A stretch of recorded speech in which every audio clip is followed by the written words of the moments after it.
Et un truc qui est en train de me rendre fou dans l'utilisation de l'IA pour les grosses entreprises, c'est le cas typique où utiliser l'IA, ça serait incroyable. C'est le genre de truc où tu as des procédures, il y a absolument tout qui est détaillé. Tu as des étapes, tu as même des certifications qui t'obligent, point par point, que ce soit pour développer une fonctionnalité dans un logiciel, c'est genre, tu vas avoir l'analyse de besoin, tu vas avoir la spécification, tu vas avoir la création des tests, le développement, les tests d'intégration, les codes review, la phase de qualification, genre tout ça en production. C'est des étapes qui sont ultra détaillées, et à partir du moment où tu as un processus qui est détaillé, tu peux le découper, tu peux créer des skills qui sont spécialisés par étape, sauf que si t'es une grosse entreprise, aujourd'hui t'es bloqué parce que genre, tu vas avoir des problématiques de sécurité, alors que t'as potentiellement l'infrastructure pour faire tourner toi-même tes LLM, même si c'est pas les modèles frontières, genre des modèles open source qui aujourd'hui, en tant que grosse entreprise, tu peux faire tourner. Si tu crées des agents spécialisés, si tu crées des skills, tu peux améliorer la vie de tes employés. C'est pas une question de les remplacer, surtout au début de l'adoption. C'est des trucs que tu vas tester avec tes employés.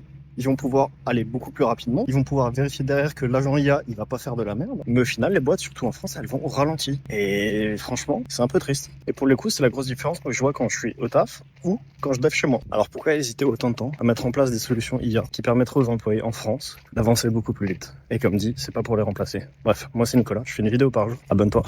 Et à demain.